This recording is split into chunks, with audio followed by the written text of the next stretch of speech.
recording ini. Oh, baik, terima kasih Kakak host. Ya, silakan Pak Ali. Ya, terima kasih, Tevela. Assalamualaikum warahmatullahi wabarakatuh. Alhamdulillahirrahmanirrahim. Kita bersyukur kepada Allah atas nikmat yang diberikan, ya nikmat apapun itu dari sejak tidur sampai tidur lagi. Pernah ada seorang anak nih, Bapak Ibu-ibu ya, yang dia tinggal sama neneknya, anak perempuan ya, anak gadis ceritanya. Dia tinggal sama neneknya, terus kemudian sudah yatim piatu itu dari sejak bayi diurus sama neneknya. Punya tetangganya ya orang yang lebih beruntung lah dari si anak tadi. Nah, setiap kali si anak dan neneknya tadi, terutama si anak tuh ngelihat kebiasaannya tetangganya membandingkan dengan kebiasaan dan apa yang ada di keluarganya si anak yang cuma tinggal sama neneknya tadi yang dan Boyka ya. Nah, yang tetangganya tadi, yang beruntung tadi, ini ceritanya itu lebih kaya, terus orang tuanya lengkap, difasilitasi berbagai hal. Sampai si anak ini dia pikir kok mereka kok saya enggak ya. Nah, akhirnya nanya sama neneknya nih, pas bangun sholat subuh ya ceritanya, habis sholat barengan sama neneknya nanya, kok tetangga kita kok lebih beruntung ya nek ya. Jadi kasih kekayaan, punya orang tua yang lengkap kok kita enggak dan sebagainya. Kata neneknya, nanti akan nenek jawab sepulang kamu dari sekolah ya, kata neneknya. Loh kenapa nggak sekarang nih? Kamu kan harus buru-buru ke sekolah, kata si anak. Kata si neneknya. Nah, setelah itu sekolahlah anak tadi ya. Pulang-pulang sekitar jam 2 lah. Kemudian setelah pulang, jam 3-nya salat asar bareng neneknya lagi. Pas di salat asar ditanya lagi sama si anak tadi, si nenek. Nek, kok tetangga kita kok lebih beruntung dari kita ya, Nek ya? Orang tuanya masih lengkap. Dia kayak tiap hari dianterin bapaknya tuh Nek, mobil dan sebagainya. Nah, setelah beres sholat, kata neneknya, kamu kan baru pulang sekolah. Nanti nenek jelasin deh, nenek kasih tahu setelah kita makan bareng nih, gitu. Kita makannya sore aja, karena kamu juga kan lapar, nenek temenin. Akhirnya nggak dijawab sama si nenek, ya habis sholat asar, jam 4 langsung makan. Nah, pas maghrib, sholat lagi bareng neneknya. Sama nanya hal yang seperti itu. Neneknya selalu menjawab, nanti akan nenek jawab, beres sholat isya. Beres sholat isya, nanya lagi kayak gitu. Kata neneknya nanti, nenek jawab pas subuh. Nah, anaknya kan, kenapa sih nenek nunda-nunda? Nah, tapi dia sabar, karena neneknya bilang kayak gitu. Pas habis sholat subuh, nanya lagi hal yang sama ke neneknya. Nah, setelah itu, akhirnya neneknya jawab. Nah, ketika kemarin kamu sholat subuh, bisa bangun pagi, enak nggak? Oh, enak. Terus pas pagi hari itu siap ke sekolah, lihat ada matahari pagi, menghirup udara, enak nggak? Nikmat nggak? Oh enak nikmatnya. Terus kamu pas di sekolah kamu belajar, dijelaskan sama Pak Guru, Bu Guru, kamu ngerti? Oh ngerti nih gitu. Kamu bisa ngikutin, bisa. Kamu senang, senang. Terus seharian kamu bisa melakukan aktivitas dan lain-lain. Kamu sehat, kamu senang nggak? Kamu bahagia nggak? Oh saya senang, saya bahagia nih. Pas sholat asar, setelah itu kemarin kan kamu langsung makan tuh bareng nenek. Nikmat nggak yang dimakan? Oh enak dan sebagainya. Terus kata neneknya, itu semua lebih besar dari nikmat apapun. Wah, luar biasa nih si nenek ngasih. Tapi kan aku nggak dikasih ini nih, kata anak itu. Ya, mungkin sekarang bukan saatnya. Wah, neneknya kemudian ngasih tahu lagi lah soal bahwa apa namanya ini takdir sedang diuji dan lain-lain. Baik, Bapak Ibu sekalian, sebagai pembuka saya sampaikan hal tadi sebagai sebuah bentuk bagaimana kita sekarang berhadapan dengan satu situasi ya gitu. Jadi adanya kegiatan apa namanya SDC khusus guru ini ya Pak Dian Bu Ika Bu Cicin karena melihat PR-PR kita nih terutama para pendidik saya dengan Bapak Ibu mungkin tidak terlalu berbeda profesinya ya, cuman yang berbeda yang dihadapinya saja. Kalau saya biasanya setiap hari menghadapi mahasiswa, tapi Bapak Ibu menghadapi para siswa. Dua-duanya ada challenge kan gitu ya. Apalagi ketika misalkan saya berhadapan dengan mahasiswa baru yang baru tingkat 1 tuh Pak Dian ya, yang di semester 1. Mereka tahu bahannya seperti anak SMA kelas 4. Saya selalu bilang sama mereka, kalian seperti SMA kelas 4. Artinya banyak hal. Nah, adanya kegiatan ini kira-kira kita ingin coba sharing lah sama-sama ya gitu. Saya sangat percaya bahwa Bapak-Bapak Ibu sekalian ini sudah sangat terbiasa mengajar. Bahkan saya yakin sudah puluhan tahun ya gitu. Saya dari 2005 ngajar, mungkin Pak Dian, Bu Cicit, dan Bu Ika lebih lama lagi kan gitu ya. Mungkin puluhan tahun, kalau saya baru belasan tahun kan gitu. Nah, kita sangat menyadari bahwa perlu banyak metode kan gitu kalau bicara bagaimana kita melakukan kegiatan belajar mengajar ya gitu. Beberapa penelitian menyebutkan bahwa generasi Z dengan Alpha ini yang harus banyak dilakukan adalah inovasi-inovasi kira-kira seperti itu. Nah, tapi tentu di tema yang saya kali ini tidak sedang akan membahas bagaimana teknis-teknis inovasinya ya. Tapi kalau kita boleh meminjam satu istilah impresif gitu ya, berkesan, bagaimana kita bisa jadi guru atau pengajar yang berkesan bagi siswa-siswi kita semua.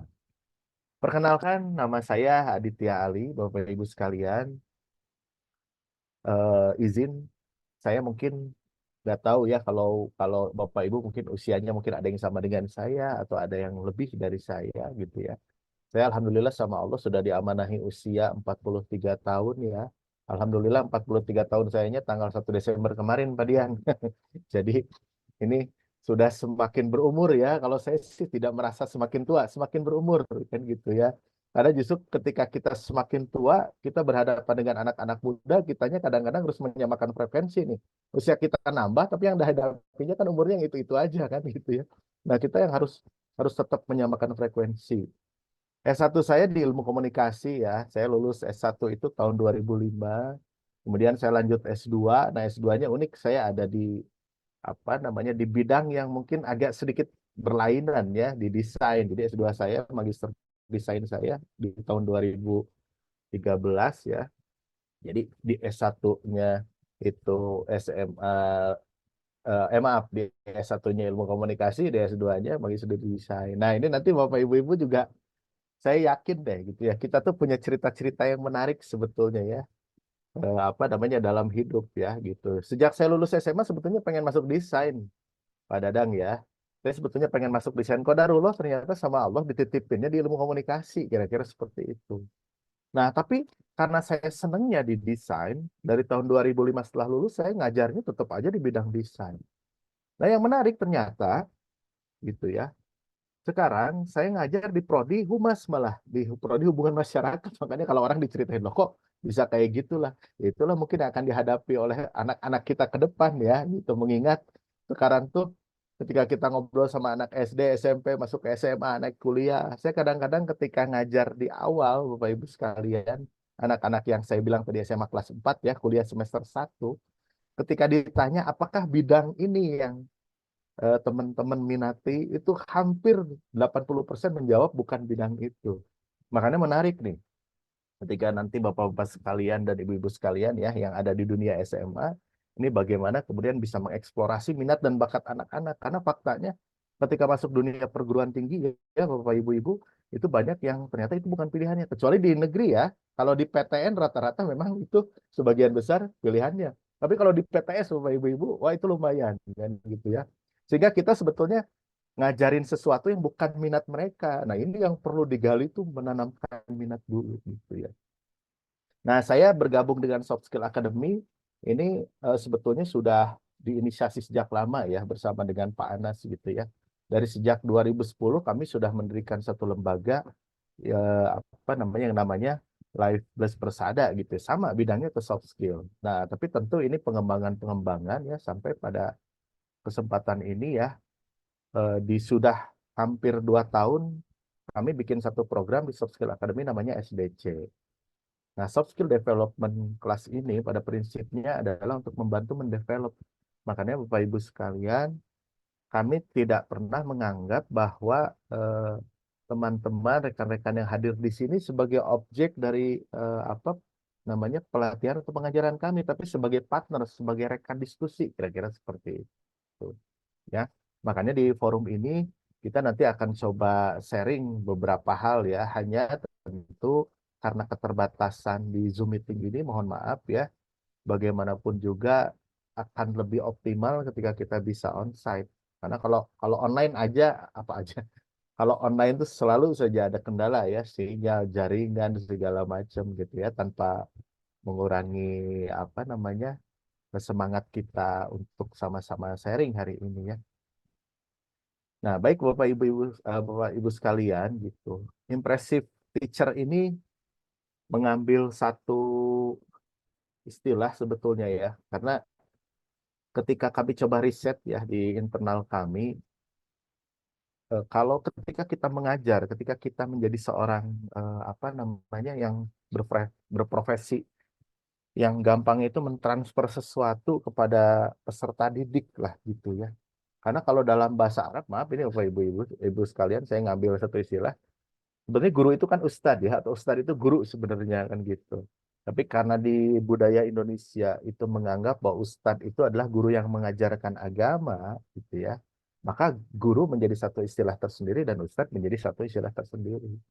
Padahal kalau kita melihat historinya, Bapak Ibu sekalian kan gitu ya, ustadz paling keren nih, guru paling keren, guru paling hebat tuh siapa nih? Ada yang tahu nggak? Siapa sih guru yang paling hebat nih? Ada yang tahu nggak nih, mau sharing nggak? Kalau kita punya satu sosok idola seorang guru ya, guru yang paling hebat tuh siapa? Nah, ada nggak yang mau ngasih pendapat nih Bapak Ibu sekalian? Karena nanti di situ sebenarnya mental atau jiwa yang harus ada sebenarnya ketika sekarang kita berprofesi yang sama gitu. Karena value-nya harusnya sama gitu. Value-nya harusnya sama. Ada yang mau kasih pendapat nggak? Siapa guru yang paling hebat, yang paling keren? Yo, ada yang tahu nggak? Karena ini dari beberapa sumber gitu ya, saya baca karena si guru ini dia ngambil referensi dari referensi yang sifatnya aksiomatis, maka ketika dia mendeliver ilmu ya atau dengan metode-metodenya, ini dia berhasil gitu. Ada yang mau mencoba nih siapa guru yang paling keren nih gitu. Mau googling juga boleh. Karena biasanya kan gitu ya. Kalau saya ke mahasiswa ada pertanyaan langsung open AI, langsung chat GPT. Mungkin sama ya sekarang anak-anak sekarang tuh seperti itu. Dan mudah-mudahan gurunya enggak ya. Gurunya mikir dulu "Lah, apa ya gitu kan. Tapi it's okay. Itu nggak perlu jadi satu apa namanya? Satu ancaman Bapak Ibu sekalian. Ada yang mau nyoba nggak? Pak Dian nih. Pak Dian mau coba nggak? Guru yang paling hebat siapa sih? Pertanyaan siapa ya, bukan apa ya, siapa ya? Oh, siapa gitu. Jadi Ya, eh, yang pernah ada gitu ya. ya betul. Yang pernah ada. Kalau kalau menurut saya Nabi Muhammad, kalau Ya, menurut saya karena memberikan apa ya eh, dengan keteladanannya. ya. Ini mah, makasih Pak Dian ya. Ini mah nanya langsung dijawab bener. Berarti bagus. Jadi, jadi udah nyambung ya, udah connect ya. Mohon maaf Bapak Ibu sekalian ya, saya coba pakai pakai pendekatan Islam ya. Karena memang ada ada satu hal yang aksiomatis di situ kan gitu. Pertanyaannya kan kenapa Rasulullah Muhammad menjadi guru yang paling hebat gitu ya. The great teacher in the world kan gitu ya, everlasting kan gitu ya.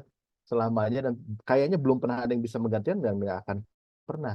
Karena yang ngajarinnya langsung yang nyiptakan dia gitu melalui Jibril gitu ya. Ini guru paling hebat kan gitu ya, namanya Muhammad Rasulullah kan gitu.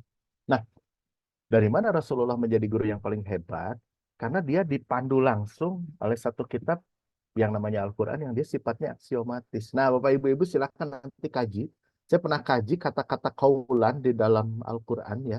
Gimana sih caranya ketika kita mendeliver sesuatu dan sebagainya? Itu ternyata kaulan itu kalau kalau dicek itu ada sekitar 8 kata kaulan yang bisa dijadikan rujukan ketika kita ingin mendeliver sesuatu. Ya, berarti ini baru dalam bab pengajaran ya, Bapak Ibu sekalian pesanan.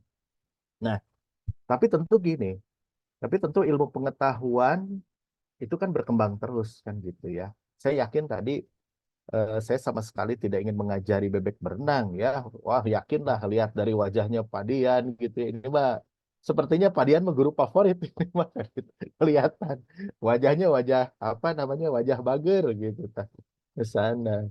Makanya tadi saya bilang meminjam istilah impressive teacher kan gitu ya. Ini sebagai pendekatan agar kita mudah memahami saja sebetulnya ya gitu. Kan kalau sering ya kita coba aja nanti googling lah. Mau googling, mau cari di YouTube, pasti ada istilah-istilah untuk mendekatkan apa namanya sesuatu yang sifatnya superior. Misalkan great teacher ya, sering kita dengar ya. Gimana sih caranya jadi guru hebat kan gitu ya. Biasanya kalau kita buka videonya atau kita baca itu pendekatan-pendekatannya lebih lebih kepada bagaimana cara mengajar kan gitu ya. Bukan salah, memang salah satu tugas utama seorang guru itu adalah mengajar kan gitu. Nah, tapi tentu bagi kita kan gitu ya, tidak hanya mengajar. Karena kalau mengajar nanti apa namanya outcome-nya itu pemahaman kognitif kan gitu ya. Oh, ketika seorang guru jago mengajar artinya menggunakan kata-kata yang mudah dipahami, metode-metode yang tepat, kemudian siswa jadi mudah memahami. Itu kan nanti outcome-nya tuh output-nya tentu nilai ya. Outcome-nya kan oh saya mengerti secara kognitif. Nah, tapi tentu dalam pembelajaran kita sama-sama paham ya, yang disasar bukan hanya kognitif, ada afektif juga, kemudian ada psikomotor. Apalagi misalkan guru olahraga, mungkin lebih banyak psikomotoriknya kan ketimbang kognitifnya kan gitu ya.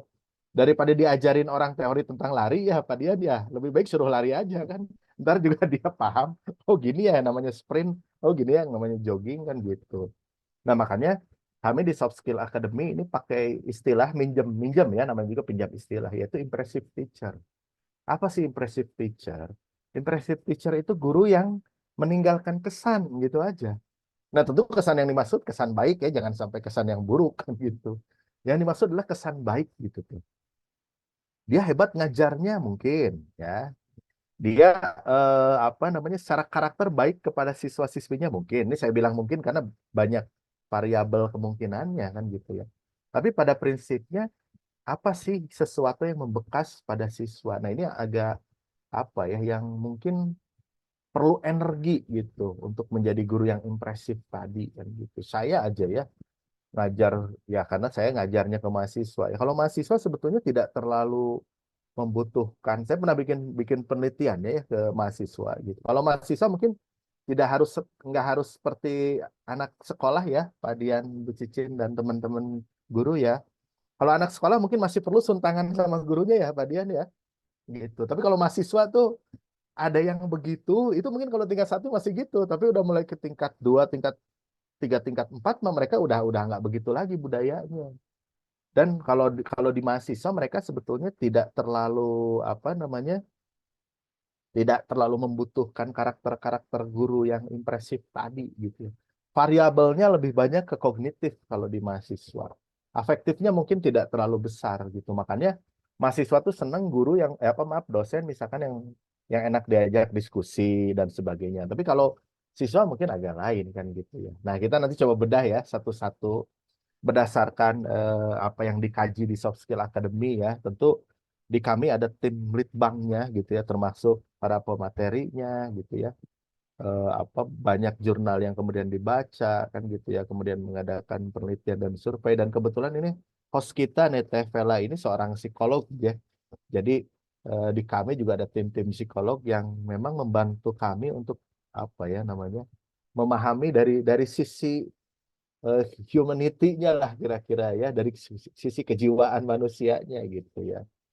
Nah, ini dari sekian yang dikaji ini ada beberapa yang kemudian menjadi rangkuman lah kira-kira gitu ya. Rekan-rekan guru sekalian. Nah, yang pertama ini menjadi impressive teacher ini nah, awalnya harus ini dulu gitu ya. Kenapa sih gitu ya? Kenapa sih harus ini dulu gitu? Ini jadi menarik ya, ini jadi menarik kan gitu. Karena di soft skill kita tidak bicara soal teknis-teknisnya ya, tapi mungkin hal-hal yang sifatnya value-value-nya gitu ya. Kenapa sih ini jadi penting gitu? Kenapa kasih sayang jadi penting gitu? Coba bayangkan gitu ketika apa namanya kita dihadapkan pada satu situasi kelas gitu ya di pagi hari kita masuk. Itu kita pernah membayangkan nggak bahwa siswa-siswi ini berangkat dengan berbagai macam kemungkinan. kemungkinan perasaan, kemungkinan situasi kan gitu ya, kemungkinan kemungkinan kondisi keluarga, apa yang terjadi di jalan, apa yang mereka hadapi dan sebagainya. Ada yang sekolah dengan bahagia, ada yang sekolah dimarahin dulu sama orang tuanya sebelum berangkat kan, karena terlambat bangun, mandinya lama. Ada yang nungguin angkot, angkotnya penuh nggak pergi-pergi sehingga telat dan sebagainya. Gitu. Tiba-tiba dia harus masuk satu ruangan tepat pukul 7 pagi misalkan kan gitu ya. Yang dari 40 orang baru masuk 35 karena yang 5 lagi tadi mungkin yang terlambat datang ke sekolah. Nah, terus kita adalah guru yang dihadapkan pada situasi yang ngajar pertama kali. Oh, itu lebih berat loh. Guru yang mengajar di situasi pagi hari itu jelas dia challenge-nya lebih berat. Karena dia berhadapan dengan dengan berbagai situasi yang beda-beda tadi dari setiap siswa-siswinya. Kan gitu. Nah, kita mesti ngapain sih? Itu kan yang jadi pertanyaan ya di sana ya. Nah, tadi yang saya bilang, saya mudah-mudahan tidak sedang mengajari bebek berenang ya, kan gitu. Karena memang pasti Bapak Ibu-Ibu sudah sering berhadapan dengan seperti ini. Tapi saya apa namanya kasih satu resep aja dulu kan gitu ya. Pertama dasarnya harus kasih sayang Bapak Ibu-Ibu. Kalau bahasa Qur'annya itu lintalahum. Jadi memang dasarnya kita ketika kita jadi seorang pengajar ya, makanya tadi kalau di Islam disebutnya ustadz gitu ya, dan pengajar terbaik adalah Rasulullah, dasarnya harus kasih sayang gitu. Bagi seorang guru ya, Bapak Ibu sekalian, semua siswa itu punya hak yang sama untuk disayangi. Atau udah kumaha tapi daya budaknya bau misalkan. Kata Bu Pipih teh, ini saya punya siswa tapi anaknya nakal gitu. It's okay kan gitu. Nakal itu tanya sama Teh Vela. Ada gitu nakal yang permanen Teh Vela? Kayaknya nggak ada ya. Setiap orang bisa rubah ya gitu. Pak, Siapa? Ya, setiap orang bisa rubah. Nggak ada nakal permanen gitu. Siapa sih orang? nanti ada Ya. sesuatu di baliknya gitu ya. Nah, ada potensi. Jadi kalau seorang guru dasarnya sudah melihat anak itu apa yang terlihat di matanya, tidak melihat sesuatu di baliknya, ya udah nanti akhirnya itu menjadi judgement bagi anak itu. Contoh, setiap kelihatan dia mah memang ngobrol wae kan akhirnya gitunya. Iya budak teh ngobrol wae kan gitu tiap hari. Padahal sebenarnya ada satu situasi atau beberapa situasi atau beberapa kondisi mungkin dia tidak sedang seperti itu. Tapi karena kita sudah mencap pada diri kita bahwa anak ini ngobrol aja kan gitu ya, maka pada akhirnya kita akan kehilangan hal yang positif atau pandangan tentang dia kan gitu. Tapi gini, sekali lagi bukan berarti gini ya, bukan berarti bahwa apa namanya hal-hal yang tidak baik dan pelanggaran itu ditolerir, bukan soal itu ya. Pada yang pertama ini bagaimana caranya kita menjadi impressive teacher itu dalam arti bahwa dasar jiwanya kita harus sayang gitu. Sama yang walaupun ini teorinya enak diucapkan ya, cuman memang perlu di apa namanya perlu dilatih bagaimana caranya bisa seperti ini kan gitu ya. Jadi ini pengalaman saya pribadi ya. Sekali lagi saya mohon maaf ya kepada Bapak Ibu, bukan bermaksud mengajari Bapak Ibu yang sudah sangat berpengalaman ya. Kita sama-sama berbagi apa namanya pengalaman. Sekali lagi bagi yang baru datang ya mungkin objek kita berbeda ya. Kalau saya objeknya ke mahasiswa, Bapak Ibu ke siswa ya. Tapi pada prinsipnya mereka sama-sama adalah apa namanya peserta didik yang dititipkan kepada kita gitu. Saya tuh kalau ngelihat generasi Z dengan Alpha hari ini ya, apalagi dengan perubahan-perubahan yang ada pada diri mereka kan gitu, yang cepat banget berubahnya gitu. Itu kadang-kadang suka greget, nah gitu ya. Bahkan kalau apa namanya, kalau ada yang telat gitu ya, udah ada perasaan kesal dan sebagainya gitu. Pengen aja negur dengan cara yang nggak enak, gitu. Negurnya pengen dengan cara yang nggak enak gitu ya. Atau bahkan suka kadang berpikir ekstrim. Udah mulai minggu depan kalau kalau misalkan apa namanya masih mutlak begini terus, lebih baik tidak usah ketuk pintu ini gitu. Saya pernah bilang seperti itu, tapi sudahnya saya mikir lagi. Ntar dulu gitu ya. Kalau seandainya anak saya terus digituin gimana? Waduh, berkecamuk lah berbagai macam pikiran kan gitu. memang pada akhirnya menjadi guru yang berkesan itu salah satunya harus banyak toleransi Bapak Ibu gitu. Apalagi kepada generasi apa namanya Z dengan Alpha hari ini gitu. Kasih sayang ini akan banyak membuang tanda kutip ya, bukan membuang berarti ya, menghabiskan banyak waktu. Karena murid-murid yang tadi dengan karakter-karakter yang tanda kutip membuat kita harus jadi punya apa namanya challenge yang lebih dalam perlakuan kelas atau tindakan kelas kan gitu ya. Ini luar biasa gitu.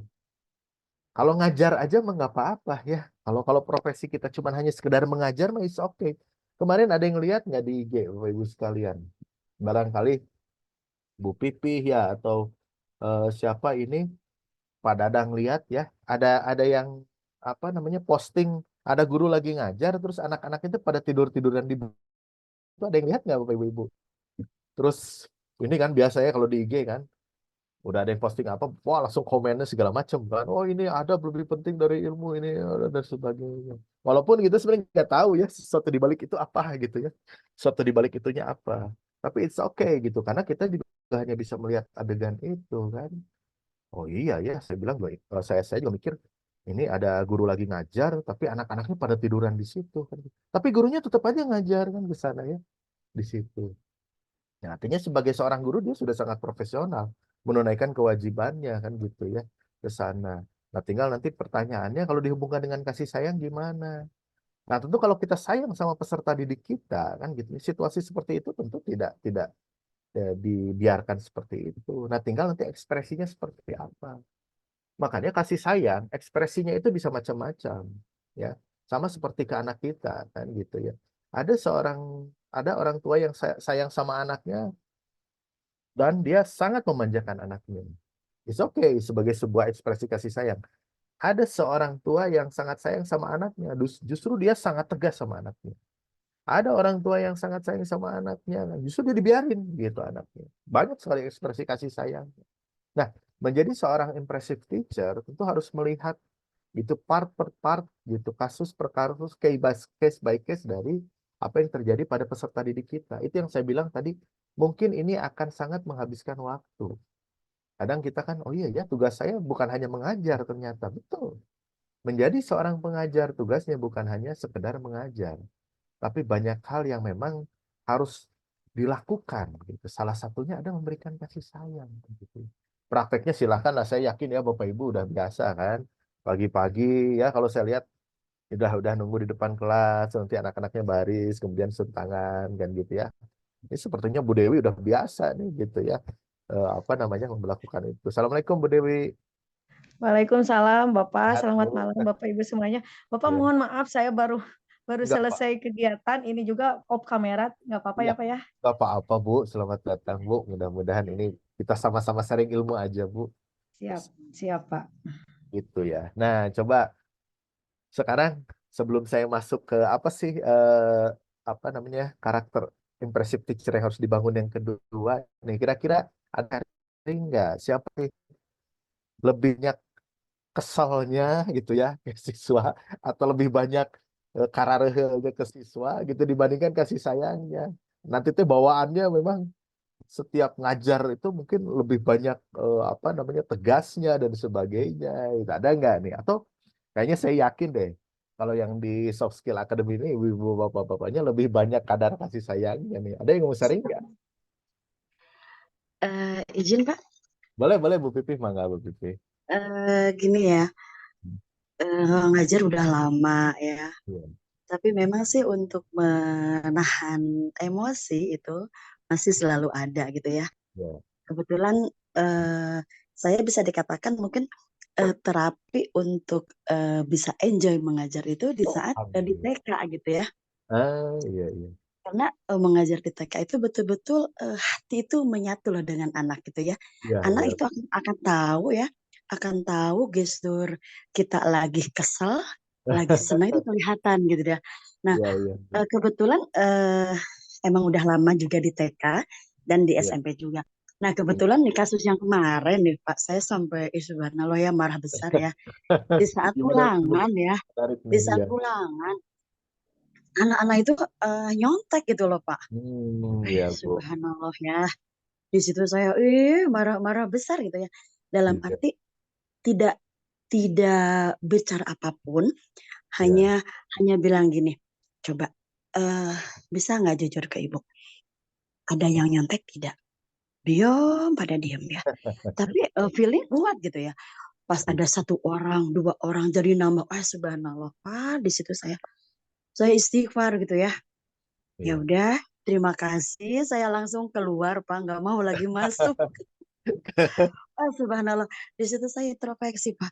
Ya subhanallah, ini ada apa gitu ya? Iya, Ada apa dengan anak-anak gitu loh. iya, Sehingga dia apa? Di satu sisi dia jujur ya, iya. dia langsung mengacungkan tangan. Di satu sisi saya sakit loh, Pak. Saya sakit banget gitu ya. Heeh, Kenapa ya anak seperti ini? Akhirnya anak-anak pada ke ruangan minta maaf ya. Saya iya, bilang, ibu udah memaafkan. Tolonglah, ibu tidak akan dulu masuk. Karena kalau saya masuk ke kelas sudah kebayang kan, emosi masih ini kan. Masih, wah iya, kebayang lah di kepala ya. Nah, minggu iya, berikutnya, minggu berikutnya saya masih ada rasa itu loh Pak. Kecewa mungkin ya. iya, Ada rasa kecewa. Tapi kan saya tetap harus profesional, harus iya, ada punya tanggung jawab kan. Akhirnya iya, saya mengajar. Tapi mengajar saya tuh Pak bukan dengan yang biasa enjoy, dengan iya. sumringah senyum gitu ya. Ini dingin. Nah, Iya, udah Bu. dingin gitu kan. Anak-anak jadi pada diem. Ya Allah, ini tuh salah. Saya tahu ini tuh salah ya. Akhirnya di jam terakhir kan kebetulan kan 3 jam ya mengajar. Di Iya, jam terakhir ya Pak akhirnya curhat. iya, Eh, maaf ya, ibu berperilaku seperti ini. Ibu kecewa dengan kalian gitu. Ibu udah memaafkan kalian, tapi kalau ibu gini terus, ibu juga punya tanggung jawab gitu ya.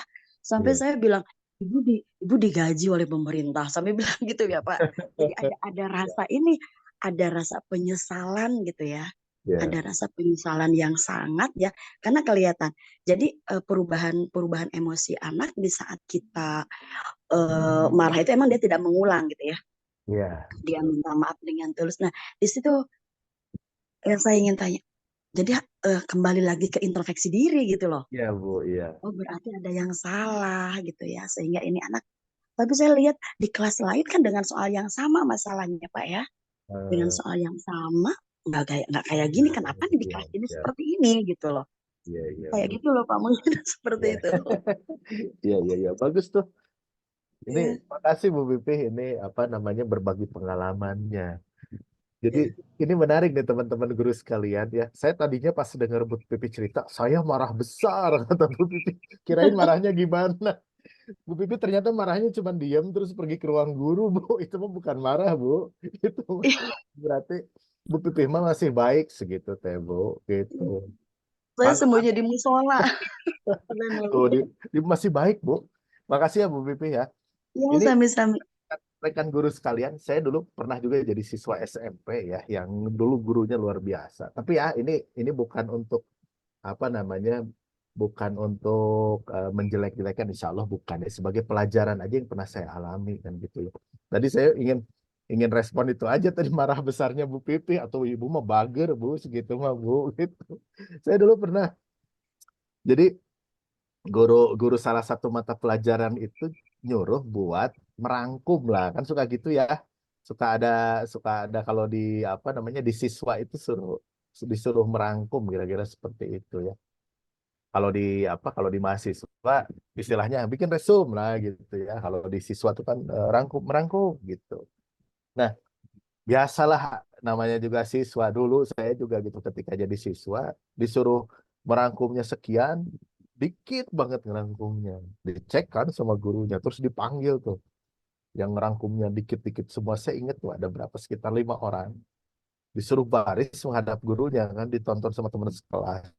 Itu buku buku rangkuman saya itu ditamparin ke muka saya, pak gitu tah. Tapi udah nggak ngelawan gitu ya. Kalau anak sekarang mah langsung ya, ada temennya yang ngevideo diviralin, orang tuanya datang marah-marah sama gurunya kan gitu. Dulu mah saya nerima aja pas begitu jeblak. Nah, kirain teh Bu Pipi teh mau bilang marah besar tuh kayak gitu. Ternyata Bu Pipi mah bager, Bu. Dulu saya pernah punya kesan ya, subhanallah. Mudah-mudahan guru saya yang dulu katanya ya sudah almarhum, ya mudah-mudahan dirahmati oleh Allah. Karena saya selalu yakin mungkin itu bentuk kasih sayangnya guru zaman dulu ya, Bapak Ibu sekalian gitu kan. Dan juga memang siswa yang zaman dulu juga nerimanya seperti itu. Tapi kalau zaman sekarang kayaknya kalau siswa digituin mah aduh jangan Bu, hati-hati. Ada yang video jadi viral udah aja kita yang kena masalah. Ya. Yang kemarin aja Bapak guru siapa ya Bapak Ibu sekalian yang nyuruh anaknya nyuruh ada ini sholat ya gitu, ada anak itu lagi ngerokok, dia tegur, terus kan memang udah waktunya sholat, diajak sholat, malah nggak tahu nyeritain apa, pulang ke rumah ke orang tuanya datang kan gitu, apalah gitu ya, saya nggak ngerti. Ada lagi yang bikin laporan, malah yang anehnya lagi laporan diterima kan malah dipanggil jadi kasus ya, yang kemudian guru-guru di mana itu pada bergerak semua dan sebagainya gitu. Jadi kalau kayak Bu Pipih gini mah insya Allah ya gitu, apa namanya itu masih kasih sayang Bu, masih baik seperti itu kan. Jadi maksudnya gini Bapak Ibu sekalian kan gitu. Mungkin yang dimaksud oleh Bu Pipih dan kita semua gitu ya. Apakah boleh misalkan seorang guru kesel misalkan ya? Apakah boleh seorang guru marah sama siswanya gitu ya? Kalau saya apa namanya membaca beberapa literatur soal itu kan gitu ya, bahwa yang namanya tindakan kelas itu sebetulnya sangat bergantung dari apa yang terjadi pada pada situasi di kelas itu sebetulnya. Marah itu kan ekspresi gitu ya, ekspresi dari apa yang ada dalam perasaan kita. Misalnya tadi kesal dan sebagainya. Nah, tapi ekspresinya juga bertingkat. Ada yang marahnya dengan diam saja, kayak Ibu Pipi bagus, marahnya diam aja gitu dah. Ibu nggak atau udah nggak ngomong apa-apa gitu, ya sudah pergi aja tuh kan gitu. Terus nanti di pekan berikutnya ketika harus kan wajar ya teman-teman semua rekan-rekan guru ketika misalkan ada perasaan ini masih kesal nih, namanya juga manusia dan gitu. Tapi bagus tadi kayak Bu Pipi berpikir saya kan harus profesional ngajar dan sebagainya, bahkan dengan sangat legowo ya Bu Pipi, dengan sangat kesatria gitu ya, berterus terang gitu bahwa saya gitu ya masih kesel sama apa kalian semua bla bla bla dan sebagainya gitu. Nah, itu satu bentuk kewajaran-kewajaran kan gitu. Tapi yang perlu diingat dasarnya tetap harus kasih sayang. Karena Rasulullah sendiri yang tadi saya bilang di awal, guru terbaik sepanjang masa itu adalah Rasulullah kan gitu ya. Tetap saja kan gitu ya ketika ada sesuatu yang apa nggak enak dia berekspresi. Pernah dengar nggak cerita bagaimana Rasulullah bermuka masam pada seseorang? Jadi ada pemuda yang datang kepada Rasulullah pada saat itu hendak mengikuti apa namanya forum. Nah, kalau di kita mungkin forum pengajian ya, ketika Rasulullah sedang menyampaikan sesuatu gitu, ya, sedang membina. Kemudian ada seorang pemuda yang rambutnya gondrong gitu, tapi gondrong acak-acakan. Pas datang gitu ke forum itu Rasulullah ngelihat tapi mukanya masam. Muka masam tuh agak-agak nggak enak gitu ngelihatnya, nggak suka gitu ya muka masam. Nah, si pemuda itu kan nyadar punya kenapa ya Rasulullah ngelihat saya kok pandangannya seperti itu kan gitu. Nah, di pekan berikutnya dia rapihkan rambutnya terus diikat lah gitu kira-kira.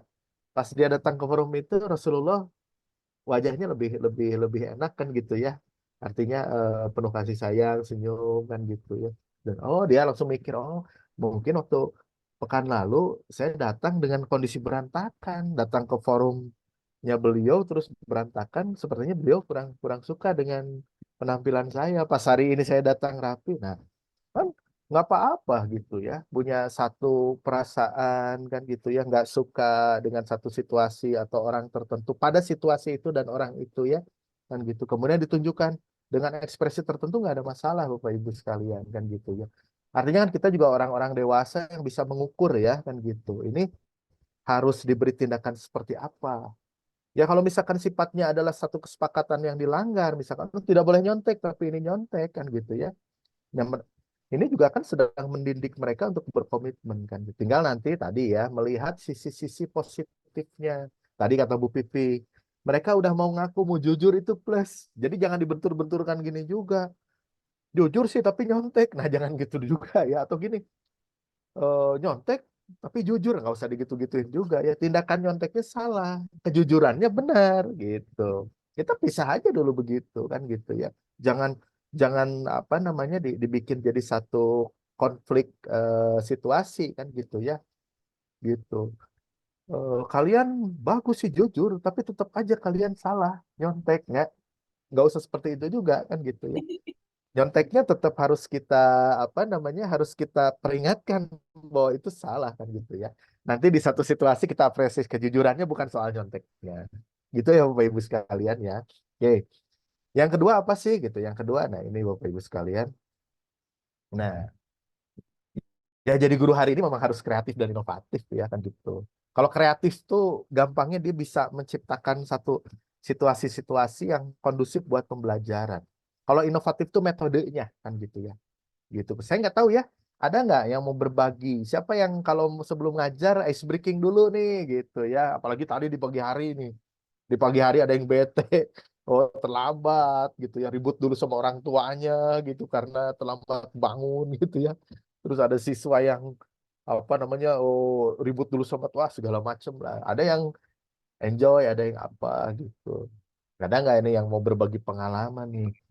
Gitu. Oke, siap saya, Kang Adi. Pak Dadang. Siap, mana Pak Dadang. Oke, ini Pak Adi ini berbagi nih sedikit lah. Jadi memang kunci untuk mengajar itu yang pertama itu kalau tadi Pak Aldi menyampaikan dengan kasih sayang memang luar biasa betul.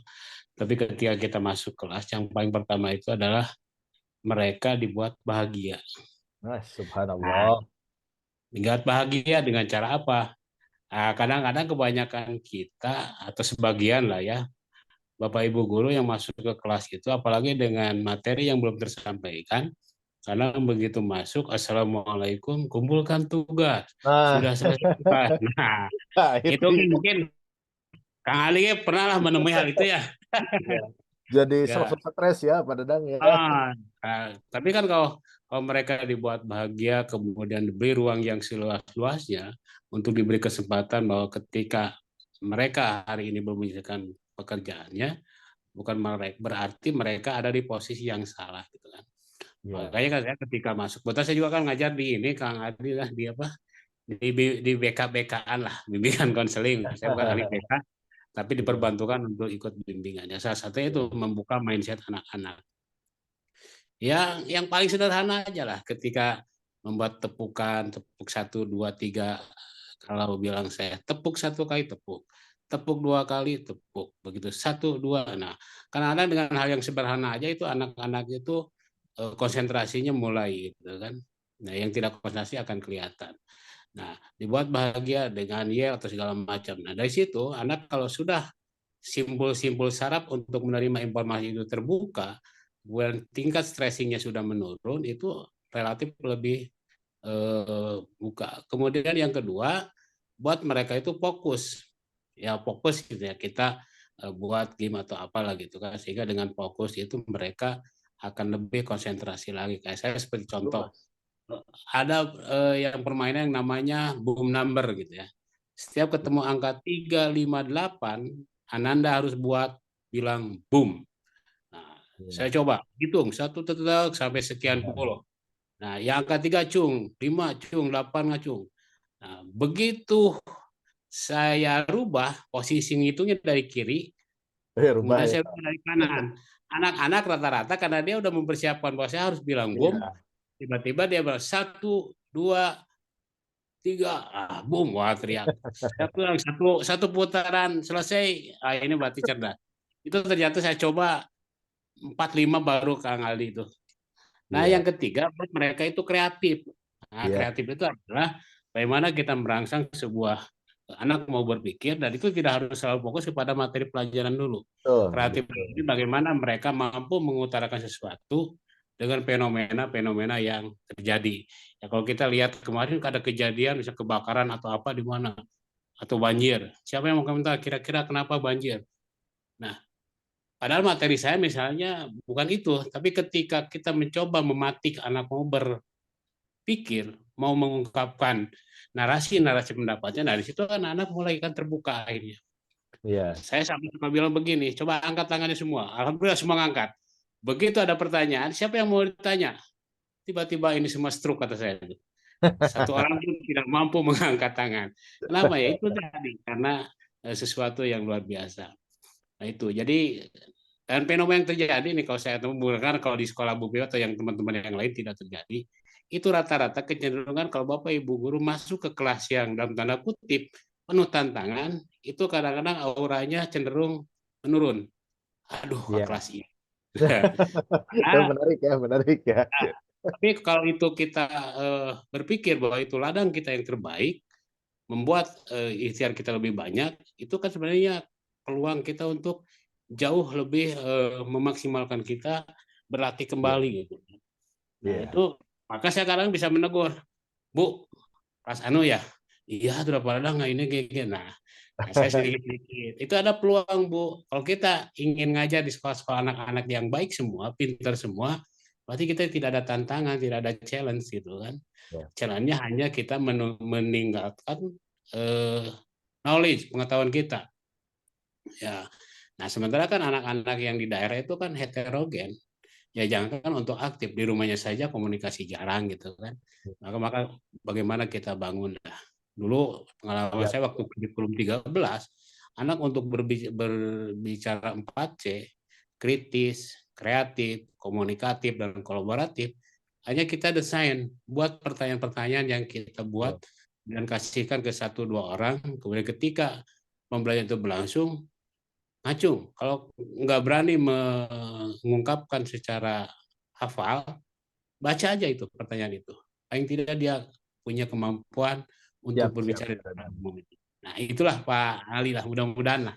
Ini Bagus, bagus. bisa menjadi sesuatu yang luar biasa. Terima kasih. Ya, nuhun Pak Dadang. Wah, sigana guru seperti Pak Dadang guru yang dirindukan ya, Tevela ya. Iya, Jadi iya. kan guru yang mengesankan tuh salah satunya kalau kita ingatnya tukang ngabodor bahasa Sundanya ya. Jadi kita tuh masuk kelasnya hiburan. Suka ada kalau kita sekolah ya, saya mah senang sama si bapak itu tukang ngabodor, si ibu itu gitu, tukang ngabodor. Jadi kalau tadi ada kata kunci dari Pak Dadang, pas masuk kelas harus bahagia, bagus tuh Pak Ibu-Ibu gitu ya. Jadi dari sekian situasi, kondisi yang dihadapi anak-anak tadi ketika pergi sekolah kan gitu ya. Kalau bahasa gaulnya mah bete gitu pas datang. Pas ketemu Bapak Ibu guru nggak langsung dikasih tugas. Jangan kata Pak Dadang tadi kan gitu ya. Biarkan mereka rileks dulu kan gitu, bahagia dulu ya. Silakan tuh di YouTube banyak ice breaking untuk memulai kelas, ngapain dulu sih gitu. Nah, kalau inovatif tadi ya bagaimana metode kayak Pak Dadang kan tadi bagus ya gitu ya. Metode-metode apa namanya tadi dalam dalam penyampaian gitu dan sebagainya. Apalagi sekarang kan kita banyak sekali tools ya. Nah, Bapak Ibu-ibu jangan apa namanya jangan anti teknologi ya, maaf maaf ini ya karena bagaimanapun juga siswa-siswi sekarang generasi apa namanya generasi Z ya dari mulai milenial Z kemudian Alpha itu sangat digital native. Digital native itu jadi dia baru brojol aja udah ketemu teknologi gitu. Ada orang tua yang motoin kemudian udah bikinin IG-nya dan diposting gitu. Nah, sekarang Bapak Ibu-ibu kalau misalkan teknologinya ada dipakai Bapak Ibu sekalian ya. Misalkan di kelas ada proyektor, Bapak Ibu juga disediakan laptop, bikin misalkan ya kuis. Sekarang saya rasa Bapak Ibu udah biasa ya pakai Kahoot, pakai Quizizz kan gitu ya. Terus ada yang sekarang yang modelannya seperti teka-teki silang dan sebagainya itu dipakai gitu ya.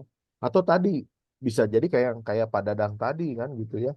Jadi mungkin dibikin lah gitu ya apa namanya game-game gitu. Mungkin Pak Dadang bisa jangan hanya di awal mungkin ya udah kelihatan anak-anaknya pada bete gitu langsung dibikin. Dan bagus tuh tadi kata Pak Dadang. Saya nangkep poin harus selalu positive thinking ya Pak Dadang ya. Mau nggak ada sebetulnya anak yang nakal tuh nggak ada yang baung tuh. Maksudnya gini, jangan ada di pikiran kita gitu bahwa faktanya itu ada ya udah gitu ya. Jadi gini, kita juga tidak menafikan bahwa ada karakter anak yang tidak kooperatif. Kalau saya bilangnya gitu. Ada Dan siswa ini Kang Ali ini nih ya, kebanyakan kadang anak diajak untuk sama dengan kemampuan kita. nah Jadi itu jauh ya. anak itu harus masuk kepada keinginan kita. Itu harus Iya, terbalik. Harusnya kita betul. masuk kepada pikiran mereka dengan cara-cara apalagi sekarang kan kurikulum mereka tuh ada yang disebut berdiferensiasi gitu kan. Ya, ada derajat perbedaan kuantitas atau kualitas berpikir anak-anak. Nah, itu ya, kita buat sebuah kolaborasi. Itu betul, ternyata cukup menarik itu. Nah, kadang-kadang betul, kita betul. fokus stagnan. Ya, kadang-kadang apa ya, kayak di sekolah itu, di kelas itu kalau tidak kita rubah, kadang-kadang duduk tuh dari hari. Ada saya kalau tanya di dalam 1 semester atau 2 bulan ini Ya. duduk ini semua seperti ini, nggak pernah berubah. Coba besok berubah, yang kiri ke kanan atau yang tengah ke eh, pinggir, yang belakang ke depan segala macam. Jadi semua merasakan Ya, bagaimana duduk di depan, bagaimana duduk di belakang. Itu ternyata betul. hal itu masih kurang Pak Ya, Aldi itu. siap, siap. Ya, Jadi itu ya bentuk-bentuk inovasinya bisa terus digali ya, Padang. Makasih, ya Padang. betul. Oke, Banyak sekali, banyak. oke. Berikutnya Bapak Ibu ini ada apa namanya? Nah ini, jadi yang tadi di awal ketika saya masuk forum ini, jadi gini loh. Jadi ketika kita mendeliver sesuatu, tadi Pak Dadang juga bagus ya, tidak langsung mendeliver, ciptakan dulu suasana bahagia dan sebaiknya. Nah, kadang-kadang kita bisa melakukan pendekatan-pendekatan yang sifatnya itu dengan motivasi dan inspirasi gitu. Tadi yang Pak Dadang bilang, jangan anak-anak yang dipaksa masuk ke kita, tapi kita yang harus memaksakan diri masuk ke dunianya mereka, kan gitu. Misalnya ya, ketika kita apa namanya sedang ingin menasehati sesuatu kan gitu. Tadi Bu Pipih ya, sebenarnya ibu juga dulu pernah gitu. Dan saya yakin lah, nggak ada lah kita yang semasa sekolah dari SD, SMP, SMA, kuliah nggak pernah nyontek. Kalau ada, alhamdulillah bagus. Tapi ada mungkin sekali aja pengalaman kita nyontek atau memberi contekan. Gitu. Itu kan bisa jadi semacam inspirasi buat anak-anak. Sehingga nanti siswa itu akan mudah mendekati, oh guru saya yang ada di hadapan saya juga bukan orang yang sempurna dulunya. Karena ketika ada orang yang apa namanya melihat sesuatu sangat sempurna itu biasanya nanti dia akan punya alibi, ini akan sulit sekali diikuti kan gitu. Bahwa hari ini saya sebagai guru adalah menjadi orang yang lebih baik, tapi dulu saya pernah punya pengalaman yang ini bisa jadi pelajaran berharga buat siswa-siswi saya, kira-kira seperti itu. Gitu ya. Oh, ibu juga dulu pernah. Waduh, ketika udah nyontek, nyeselnya minta ampun. Nilainya sih gede, tapi ibu jadi mikir, ini nilai yang gede ini bermanfaat apa? Ada value apa? Angkanya memang gede, tapi merasa terhina. Nah kan, inspirasi, motivasi itu bisa dibangun dari situ. Kan, gitu ya. Kenapa ini digabung motivasi dan inspirasi? Kadang-kadang kalau untuk apa namanya anak-anak usia remaja gitu ya, mereka akan cepat menyerap sesuatu yang sifatnya bukan kalimat komen atau perintah gitu ya. Ayo dong semangat dong gitu. Ayo dong semangat dong. Itu biasanya ketika ada satu situasi yang membutuhkan penyelesaian cepat gitu. Tapi kalau dia dalam kondisi otaknya sedang terbuka, maka yang terbaik itu memotivasi dengan cara memberikan inspirasi. Kasih pengalaman, kasih cerita, kasih kisah-kisah. Itu bahkan akan lebih berkesan dan bertahan lama. Itu bisa bisa bertahan lama. Model tadi ya. Saya sebetulnya mendengar cerita yang si anak ini saya diceritakan oleh Ustadz ketika khutbah Jumat itu yang cerita tadi ada anak perempuan tinggal dengan neneknya dan itu saya cuma dengar sekali. Tapi itu saya ingat itu kemudian jadi inspirasi buat diri saya bahkan saya sebar lagi inspirasinya kepada orang lain gitu ya. Ketimbang misalkan kita memberikan sebuah apa namanya quotes quotes gitu ya yang itu quotes itu memang kalau yang nggak terlalu panjang mudah diingat kan gitu ya. Misalkan ada quotes yang sekarang lagi rame kalau di dunia pendidikan ini. Barang siapa yang tidak ingin apa yang tidak mau merasakan sakitnya belajar maka apa namanya rasakan gimana di masa depan gitulah kira-kira yang seperti itu kan gitu ya. Itu biasanya lebih mudah diingat kan. Karena gini, kalau tadi Pak Dadang bilang orang akan lebih mudah untuk fokus belajar dan lain-lain ketika bahagia sama ketika orang juga punya motivasi yang baik kan gitu dalam dalam hal apapun itu akan lebih cepat dia paham akan lebih cepat dia apa namanya mengikuti apa yang jadi instruksi kan gitu tapi kalau misalkan dia dalam dalam kondisi tidak fokus tidak bahagia ya jelas itu apa namanya akan sangat lama dan lambat dalam menerima informasi bahkan memproses dan melakukan itu nah salah satu tantangan pengajar hari ini kan gitu ya Anak-anak sekarang kan mereka mau nggak mau sangat bergantung pada gadget kan gitu. Fokusnya akan selalu teralihkan kepada satu benda itu. Saya nggak tahu ya kalau di sekolah seperti apa kan gitu. Tapi yang saya tahu eh, beberapa sekolah memang tidak membolehkan bawa gadget ke ke sekolah ya, atau ada yang dititipkan ke gurunya. Tapi kalau mahasiswa Bapak Ibu nggak bisa kayak gitu. Mahasiswa itu insan dewasa yang menganggap dirinya harus lebih merdeka daripada siswa. Namanya aja mahasiswa, lebih dari siswa. Wah, itu mah harus mereka ada di situ gadgetnya kan gitu ya. Ya harus diceramahin dulu dan sebagainya. Nah, tadi ya yang paling enak sebenarnya, bukan enak ya, maksudnya akan melekat lebih lama ketika kita ngasih inspirasi. Gitu. Banyak lah, saya yakin. Bapak Ibu sekalian, apalagi tadi ya kayak Bu Pipi sudah puluhan tahun ngajar, itu pasti banyak sekali pengalaman yang bisa dibagi. Tapi tentu nanti lihat ya, yang diajak ngobrolnya siapa. Kalau anak TK, Bu Pipi kayaknya nggak mungkin ya gitu pakai cerita-cerita yang terlalu berat ya. Karena mungkin kita juga nggak ingat pengalaman waktu TK dulu. Oh, ibu dulu waktu jadi anak TK kan kita juga lupa ya. Itu. Nah, yang berikutnya ini kekuatan apresiasi gitu. Sudahkah kita sering mengatakan, maaf anak-anak, apakah job yang ibu berikan pekan lalu sudah selesai? Kenapa sih harus minta maaf gitu? Punten anak-anak kan gitu. Ibu boleh menyampaikan sesuatu dulu di awal ini karena ini ada hal penting yang ingin disampaikan gitu. Atau misalkan ketika ada siswa yang memberikan sebuah pendapat, terima kasih, bagus sekali pendapatnya. Oh, luar biasa itu. Oh, itu ide yang sangat cemerlang gitu. Nah, ada satu budaya yang memang agak sedikit berbeda ya antara orang-orang Eropa, Amerika yang kita sebut Barat lah hari ini ya, dengan Timur tapi kita sebut Indonesia kan gitu ya, yang kita hari ini hidup di dalamnya kan gitu ya. Salah satunya adalah keterbukaan dalam menyatakan pendapat kan gitu ya. Makanya ini kemudian jadi challenge tersendiri ketika melakukan percakapan-percakapan sehari-hari kan gitu. Contoh misalkan, orang Indonesia tuh selalu pakai kata lumayan. Ibu pernah pernah sadar nggak? Kita tuh terlalu keseringan pakai kata lumayan. Makanya misalkan ada seorang istri nanya ke suaminya, Pah, kalau baju mama ini matching nggak, bagus nggak? Lumayan. Lumayan tuh nggak jelas sama ibu-ibu. Lumayan tuh lumayan bagus, lumayan jelek gitu kan. Nah, orang Indonesia tuh selalu ada dalam satu situasi yang dia apa ya? Dia ingin ingin cari aman gitu. Kalau orang Barat itu sudah terbiasa gitu, sangat sangat impresif gitu ya. Maaf, sangat ekspresif, maaf, bukan impresif, sangat ekspresif. Jadi ketika dia bilang bagus ya bagus, ketika dia bilang jelek ya jelek. Termasuk ketika ada orang menyatakan dirinya ahli pada sesuatu, misalkan gini. Saya dulu sekian tahun juga kan pernah ada di apa namanya dunia HRD ya gitu ya. Kalau orang Indonesia itu ketika ditanya, apakah Anda bisa bahasa Inggris dengan lancar dengan baik? Eh, lumayan Pak. Saya sedikit-sedikit bisa Pak. Atau saya hanya bisa gitu. Kalau orang luar ketika ditanya, apakah Anda ahli gitu ya?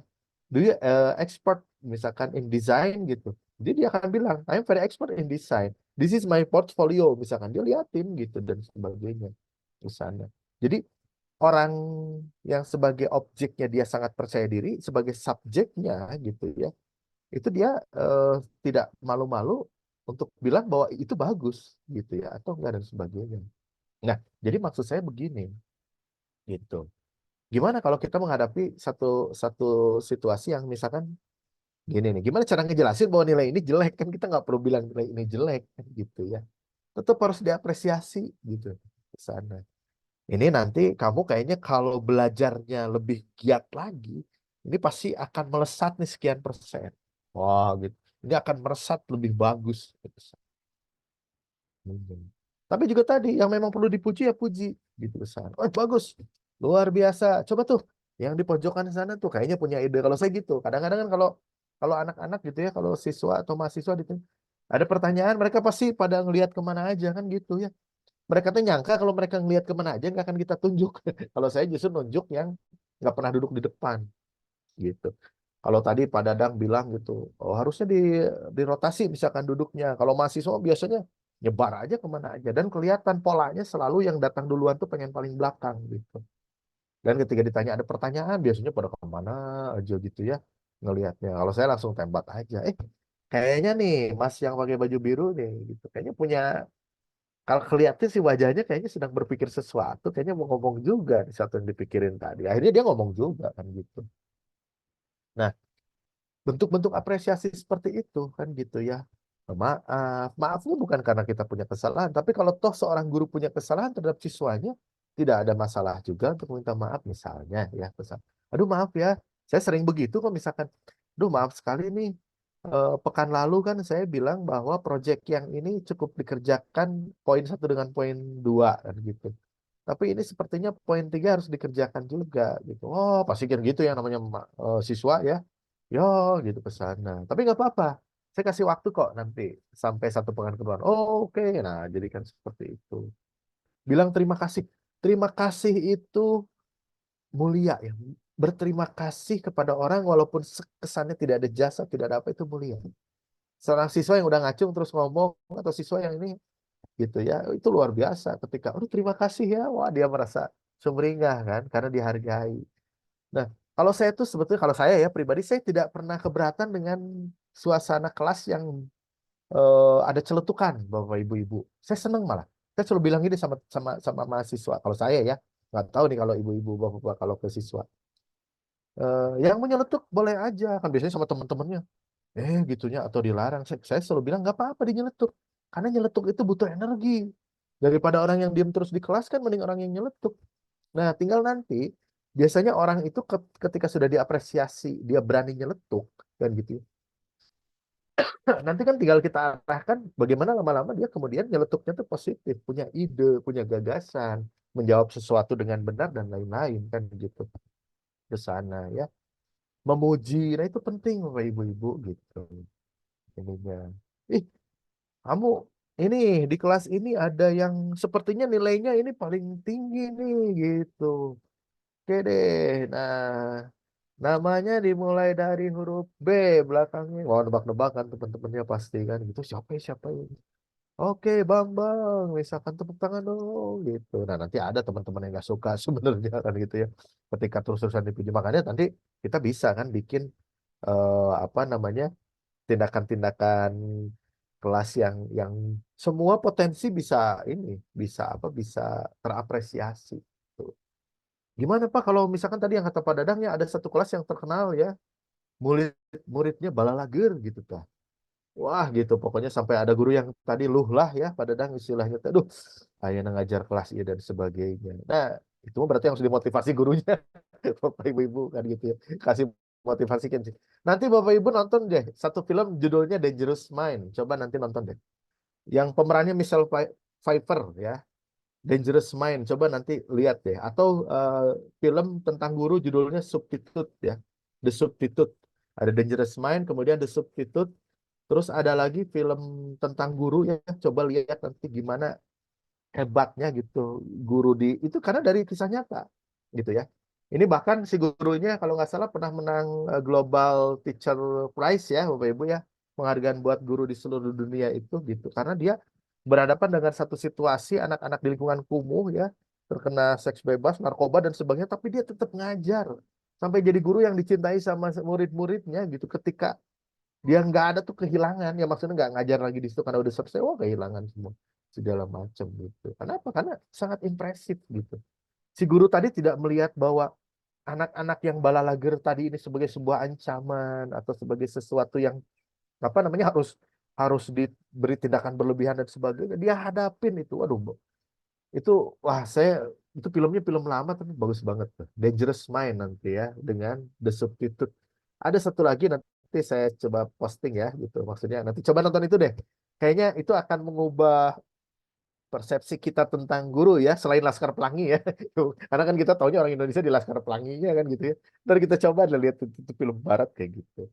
Nah, ini yang berikutnya adalah menciptakan iklim kolaborasi. Tadi yang Pak Dadang bilang kan gitu ya, bagaimana kita bisa merangkul semua pihak, satukan. Tadi jangan di situ aja dong. Kalau bikin kelompok jangan sama itu aja dong. Ada kelompok belajar, itu lagi dan sebagainya. Sekarang kan lagi rame banget ya soal bullying ya Bapak Ibu-ibu ya. Itu mah udah jadi isu nasional lah kalau saya kira ya. Ini juga nanti kalau setelah SDC ini memang kami berencana mau ada satu sesi khusus ya, eh, tentang membahas tentang bullying tadi kan gitu ya. Tapi tentu nanti bagusnya pemakalahnya atau pematerinya dari bapak ibu-ibu yang biasa ngadepin itu. Tadi Pak Dadang katanya guru BK, mungkin nanti Pak Dadang bisa berbagi cerita ya kan gitu. Guru BK harusnya guru yang paling dicintai ya, jangan guru yang ditakuti. Karena kalau guru BK jadi guru yang ditakuti, anak-anak mau ngadu ke siapa ini kalau punya masalah kan gitu. Ininya. Bullying ini luar biasa loh ibu-ibu ya. Ini sekarang kajiannya lagi banyak banget gimana cara menghadapi itu. Dan memang yang sangat miris itu selalu yang jadi apa ya, dianggap masalah malah yang dibulinya ini, yang saya juga kadang-kadang suka lucu aja gitu ya. Loh kok jadi permasalahan kok malah yang dibulinya gitu. Yang pembulinya kadang-kadang bebas aja gitu kemana dan sebagainya. It's okay lah, itu satu pembahasan yang lain lah gitu. Tapi di di poin yang ciptakan iklim kolaborasi ini, nah mudah-mudahan ini soal bullying ini juga ini ngasih mungkin 1-2% buat nyelesain itulah, kira-kira kayak gitu kan gitu ya. Kan orang-orang yang seperti itu biasanya kan kalau di beberapa kajian ada satu katanya orang pembuli itu karena dia tidak apa maaf dia sedang cari perhatian kan gitu ya. Bukan karena dia nggak diperhatikan, beda ya. Ada orang tidak diperhatikan dengan orang cari perhatian, itu beda. Gitu. Orang yang terus-terusan diperhatikan bisa jadi dia terus-terusan cari perhatian kan gitu ke sana.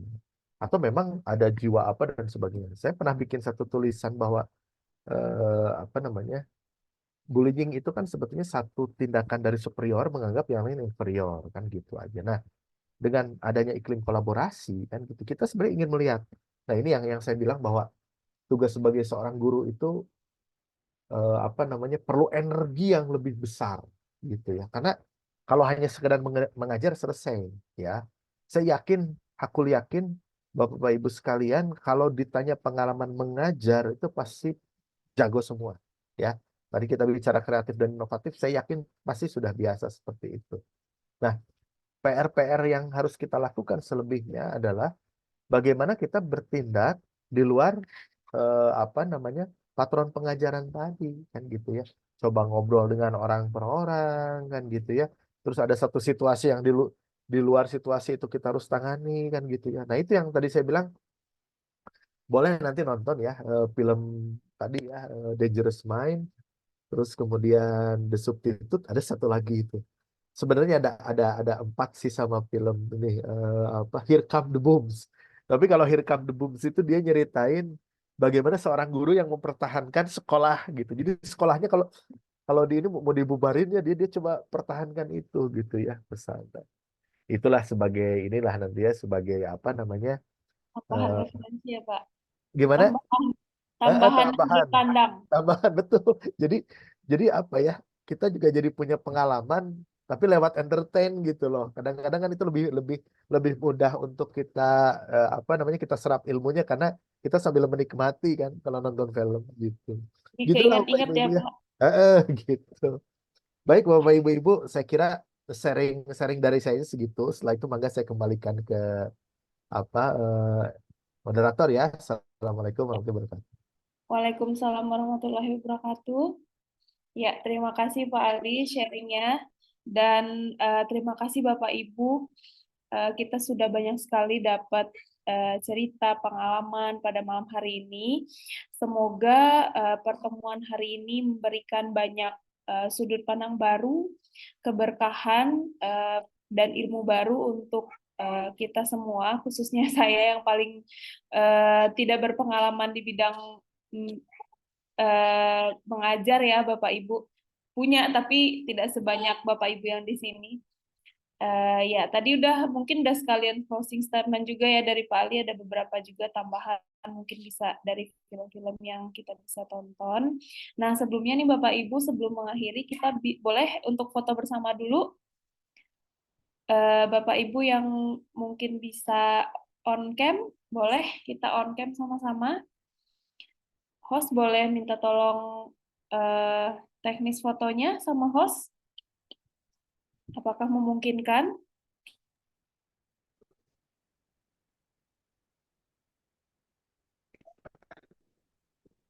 Siap.